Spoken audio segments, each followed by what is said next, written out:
Hey, this is Yogesh Chabria, and today I'm reminded of a very powerful story, a beautiful story, which shows you how your mind is so related to your health, to your happiness, to everything.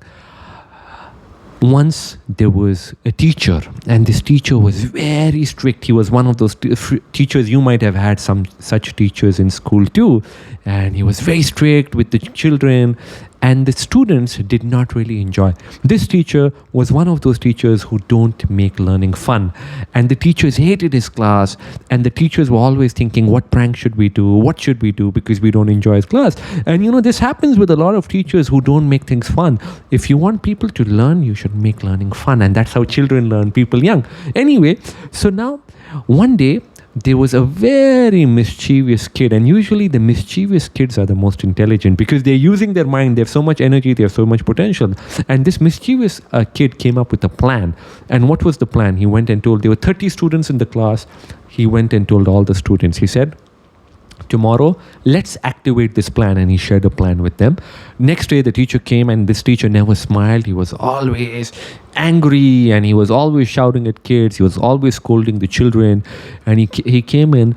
Now the first kid who had made this plan, he went and told the teacher, he says, sir, you're not looking well. What happened to you? Why are you looking this way? Why are you looking so pale? Are you sure you're fine? And he says, no, I'm fine. Go and sit. He says, okay. The second student came and said the same thing. He says, sir, you're not looking well. Are you sure you're fine? Something seems wrong with you. Is your health okay? Again, he said, no. Second, third, fourth, fifth, sixth. All the kids started coming and telling the teacher, sir, you're not looking well. What happened to you? Are you sure you're fine? You're not looking well at all. Are you sure you don't want to go home? And by the time the 10th kid told this to the sir, he started thinking, he says, am I really not well? Why didn't my wife tell him? And his mind started playing games. So his mind started telling him, are you really not well? And he started thinking, my wife didn't tell me. And his mind started playing a movie. He started thinking, my wife doesn't love me. Why didn't she tell me I'm not well? And suddenly he started feeling unwell, and he told the children, kids, today I have to rush home early. Please, I'm not feeling well. And he rushed home, and as he was walking home, he became angrier. He said, my wife doesn't care about me. She doesn't love me. She doesn't pay attention to me. She's always involved in her own thing, and she really doesn't care about me. And see, today I was ill and she didn't go. And he goes home, and he was very angry with his wife. He started shouting at his wife. He says, you don't care about me. See, I'm ill. You didn't even tell me I was ill. And she says, but no, you were perfectly fine. What happened? And she couldn't argue with him because he was always angry. And she says, okay, lie down. And he lied down. And as he lied down, you could feel sweat coming down. And now all the kids were laughing. They were happy because they got a free period. They could play. They could laugh. They said, let's do some more mischief. So they went outside his house, below his house, and they started playing. They started laughing. And now this teacher started thinking, oh, am I hallucinating? Am I imagining kids playing?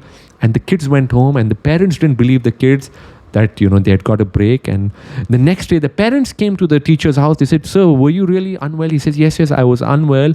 And I really appreciate your kids. Your kids made me realize I was unwell. If they had not told me I was unwell, I would probably be dead. So he was lying in bed. He had taken pills. And such a beautiful story, such a powerful story. It shows you the power of your mind. So many times you are hypnotized by what people tell you. Somebody tells you, you're not looking good. 5 people tell you you're not looking good. You start believing them. And it happens when you were young. 10 people told you you're not smart enough. You're not intelligent enough. You'll never be successful. You make that a reality. Somebody tells you you're always going to be fat. You're never going to be healthy. You take that as a truth. It is programming. And the beauty of programming is you can change it.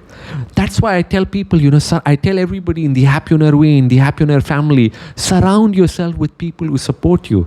That's why I always love to surround myself with people who support me and who I can support. I love supporting people. That's why I form a community. So many of you out there might have made Happionaire communities. Get along with like-minded people who support you, who uplift you, because if you're not doing that, you will be like the teacher who heard his 30 students and he fell ill. So from this moment on, stop being hypnotized by the negative messaging and replace it with the positive, because positive has so much power. Take care. I'll share something soon with you.